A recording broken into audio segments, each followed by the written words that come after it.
주님께서 여러분과 함께 마테오가 전한 거룩한 복음입니다.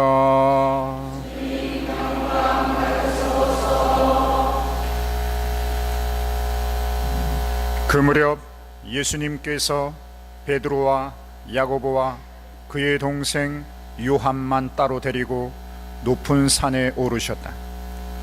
그리고 그들 앞에서 모습이 변하셨는데 그분의 얼굴은 해처럼 빛나고 그분의 옷은 빛처럼 하얘졌다. 그때 모세와 엘리야가 그들 앞에 나타나 예수님과 이야기를 나누었다. 그러자 베드로가 나서서 예수님께 말하였다. 주님, 저희가 여기에서 지내면 좋겠습니다. 원하시면 제가 초막셋을 지어 하나는 주님께, 하나는 모세께, 또 하나는 엘리야께 드리겠습니다. 베드로가 말을 채 끝내기도 전에 빛나는 구름이 그들을 덮었다. 그리고 그 구름 속에서 이는 내가 사랑하는 아들, 내 마음에 드는 아들이니 너희는 그의 말을 들어라 하는 소리가 났다. 이 소리를 들은 제자들은 얼굴을 땅에 대고 엎드린 채 몹시 두려워하였다. 예수님께서 다가오시어 그들에게 손을 대시며 일어나라, 그리고 두려워하지 마라 하고 이르셨다. 그들이 눈을 들어보니 예수님 외에는 아무도 보이지 않았다.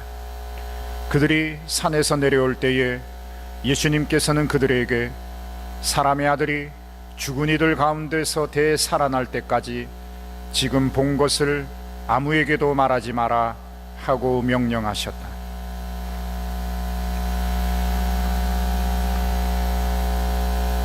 주님의 말씀입니다. 그리스도를 찬양합니다.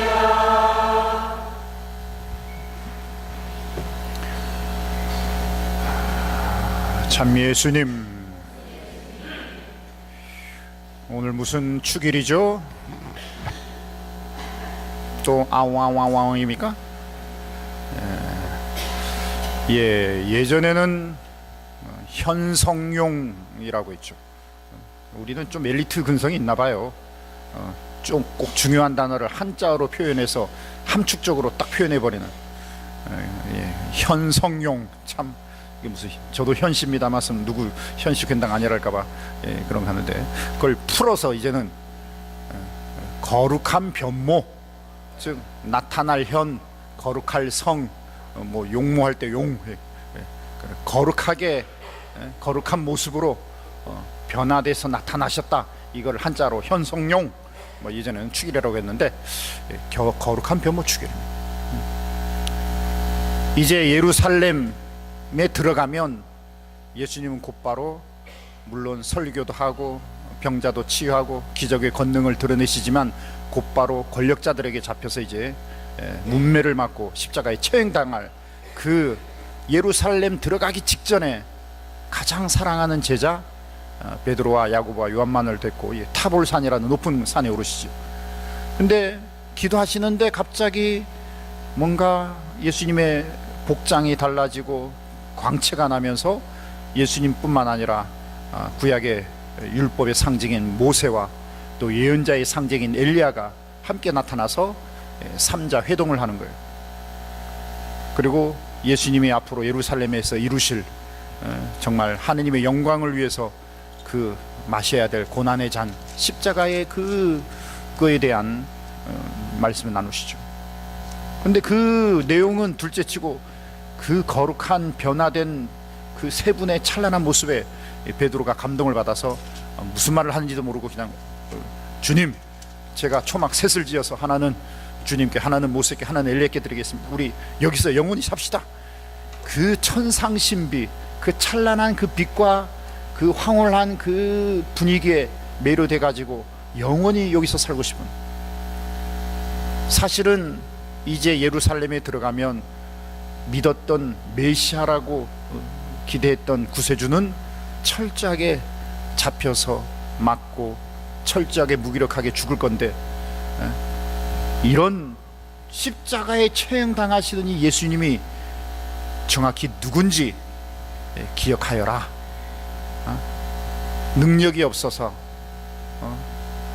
정말 십자가에서 뛰어내릴 능력이 없어서, 십자가를 거부할 그런 변명의 내용이 없어서가 아니라 세상의 모든 죄, 세상의 모든 폭력, 세상의 모든 고통, 세상의 모든 무기력과 저주의 그 삶의 현실에 하느님의 아드님께서 함께 하시면서 그 모든 죄와 폭력을 용서하시고 그 고통을 외면하시는 무심한 하느님이 아니라 고통 안에서 함께 고통 속에서 사랑을, 자비를, 그 철저한 함께 하는 연민을, 그리고 그 무기력함을 뛰어넘는 부활의 새로운 재창조, 그 놀라운 생명과 사랑의 신비를 회복하는 구세주가 어떤 분인지 철저히 깨달아라 라고 미리 그 어쩌면 아이덴티티라고 하죠.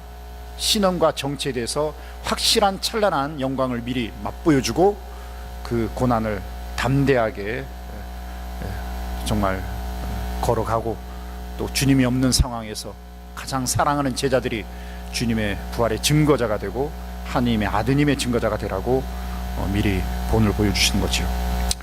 오늘 변모주기를 맞아서 이제 제가 영상 하나를 보여드릴 건데, 우리가 가톨릭 교회에 어쩌면 그 성체 성사를 통해서 예수님의 살과 피를, 우리가 예수님의 생명을 모신다라는 걸 다 압니다. 그런데 교리로만 우리가 알지 이게 진짜 예수님의 살일까? 이게 예수님 피 맞아? 의심이 되는 건 당연하죠. 근데 우리가 모시는 빵이 예수님의 살임을 증거하는 1996년도 아르헨티나의 부에노스아이레스에서 지금 현재 교황님이 보좌주기로 있을 때 성당에 버려진 성체를 어떤 자매님이 신부에게 얘기했고, 그 신부님이 성체를 물이 담긴 용기에 모셔서 감실에 놔뒀는데 그게 살과 피로 변한 그거를 생생하게 이렇게 증가하는 영상입니다. 그래서 빵이 바로 빵이 아니라 바로 예수님의 성체고 성예림을, 그 변화된 그 놀라운 사랑의 신비를 우리에게 깨닫도록, 또 이런, 그리고 1200년경에 란치아노라는 이태리 란치아노에서 또 미사를 드리던 신부님이 의심하지요. 이게 예수님 살 맞을까?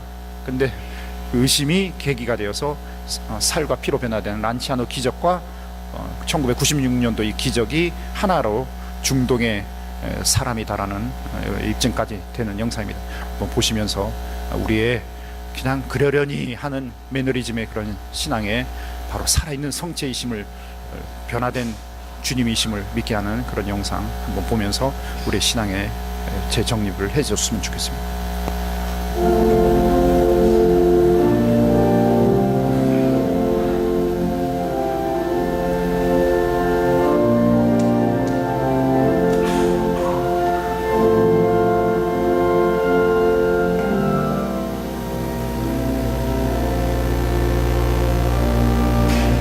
가톨릭 교회의 가장 중요한 가르침 중 하나는 미사 중에 사제가 봉헌한 빵과 포도주 안에 예수 그리스도께서 실제로 존재한다는 매우 중요하고 또 어려운 가르침입니다. 사실 여러 세대에 걸쳐 사제들 또한 이 가톨릭 교회의 가르침에 많은 어려움을 겪어왔습니다. 하지만 하느님께서는 우리의 믿음에 도움이 필요하다는 것을 아시고 성찬례에서 예수 그리스도의 현존에 대한 이 신앙을 돕기 위해 종종 기적을 통해 증거해 주셨습니다. 이러한 기적 중 일부는 오래전에 일어났고 또한 일부는 최근에 일어났습니다. 그 중 하나는 1996년 아르헨티나의 부에노스아이레스 대교구에서 일어난 성체 기적입니다.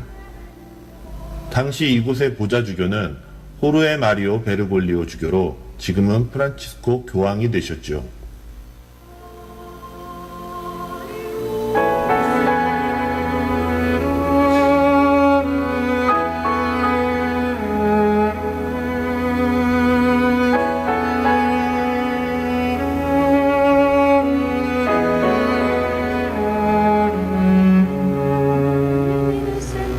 (1996년 8월 18일) 저녁 7시 알레한드로 페제 신부는 부에노스아이레스 중심가에 있는 성모 마리아 성당에서 미사를 집전하고 있었습니다. 영성체를 마쳤을 때 한 여인이 그에게 다가와 성전 뒤쪽에 버려진 성체를 발견했다고 전했습니다. 알레한드로 신부가 가서 보니 성체가 더럽혀진 채 떨어져 있었습니다. 그는 물이 담긴 용기에 성체를 담아 감실에 보관하였습니다. 며칠간 보관하여 성체가 물에 용해되면 처리하려고 했던 것이죠. 8월 26일 월요일, 알레한드로 신부는 성체를 확인하기 위해 감실을 열었는데 성체는 용해되지 않았고 오히려 피가 묻은 형태로 변해 있었습니다. 이 모습에 놀란 그는 곧장 호르헤 마리오 베르골리오 주교에게 이 사실을 알렸습니다. 베르골리오 주교는 전문 사진사를 불러 사진을 찍도록 지시했습니다. 이 사진은 9월 6일에 찍은 사진입니다. 피가 묻은 몸의 일부로 변한 성체의 모습인데 크기 또한 커졌음을 분명히 보여줍니다. 이 성체는 몇 년간 감실에 보관되었고 엄격한 비밀로 유지되었습니다. 성체가 용해되지도 부패되지도 않자 베르골리오 주교는 과학적 분석을 결정하였습니다. 1999년 10월 5일 대주교회 대표가 참석한 가운데 신경생리학자인 리카르도 카스타논 박사는 실험을 위해 피 묻은 성체의 조각 샘플을 채취할 수 있는 허락을 받았고 정밀 분석을 위해 샘플을 뉴욕으로 보냈습니다. 그는 편견 없는 연구를 위해 이 샘플의 기원이 성체라는 것을 알리지 않았습니다. 연구를 담당했던 과학자 중 한 명은 잘 알려진 심장 전문의이자 병리학 박사인 프레드릭 주기브 박사였습니다. 그는 분석한 이 샘플이 인간의 DNA를 포함하고 있는 실제 살과 혈액이라고 결론 내렸습니다. 주기브 박사는 이렇게 말했습니다. 나는 이것이 좌심실 벽에 있는 심장 근육의 일부라고 정확히 말할 수 있습니다.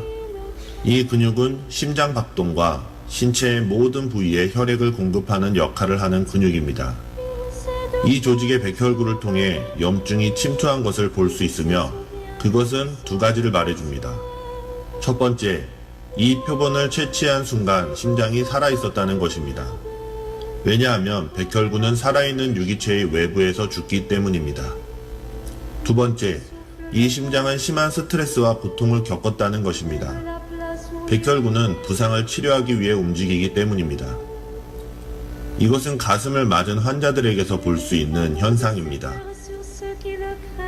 호주 출신의 두 사람, 저널리스트 마이크 윌리 씨와 변호사 론 테소레로도 이 검사를 목격했습니다. 주기브 박사는 이 샘플의 출처가 어디인지 알게 되면서 놀라 입을 다물지 못했다고 증언했습니다. 마이크 윌리 씨는 주기브 박사에게 백혈구가 물속에 보관된 이 인간 조직에서 나온 것이라면 얼마나 살아있었을 것인지를 물었고 주기브 박사는 몇 분 안에 사라졌을 것이라고 했습니다. 처음에는 샘플을 일반 물에 1개월 동안 보관한 다음 중류수 용기에 3년간 보관했고 이후에 분석을 위해 샘플을 채취했다고 기자들은 주기부 박사에게 전했습니다. 주기부 박사는 이 사실을 설명하기가 어려웠습니다. 그것은 과학적으로 설명할 길이 없었기 때문이죠. 그때 마이크 윌리 씨는 분석된 이 샘플은 피 묻은 사람의 육체로 신비롭게 변화된 누룩 없는 빵, 곧 미사에서 봉헌된 성체에서 채취한 것이라고 주기부 박사에게 전해주었습니다. 이 내용에 놀란 주기부 박사는 봉헌된 성체가 어떻게 그리고 왜 성질을 변화시키고 살아있는 인간의 육체가 되었으며 혈액은 그의 능력을 완전히 넘어서 과학으로 설명할 수 없는 수수께끼로 남을 것이라고 말했습니다. 리카르도 카스타논 박사는 부에노스아이레스 기적 실험 보고서를 1200년 전 이탈리아 란치아노에서 일어난 기적의 보고서와 비교하여 보고서를 준비했습니다. 다시 실험 샘플의 출처를 공개하지 않았고 두 보고서를 비교한 전문가는 이 두 보고서가 동일한 사람에게서 얻은 샘플로 실험한 결과라는 결론을 내렸습니다. 그들은 두 보고서의 샘플 모두 중동 지역에서 태어나서 살았던 한 남자의 특징인 AB 플러스 혈액형임을 밝혀냈습니다. 부에노스아이레스의 이 기적을 어떻게 설명할 수 있을까요? 주님께서 성체의 신비 안에 진정으로 존재한다는 것을 우리에게 알려주고 싶으셨던 그런 하느님의 마음이 아닐까요? 이 기적과 다른 기적을 조사한 결과 철저한 무신론자였던 리카르도 박사는 가톨릭 신자가 되었습니다. 부에노스 아이레스의 이 기적은 여러분이 성체를 영할 때마다 성체 안에 계신 그리스도의 기적과 희생을 기억하는 데 도움이 될 것입니다. 그분의 현존 안에서 여러분이 성장하기를 바랍니다. Il n'est pas pour toujours reposer, ne maintient pas sans fin.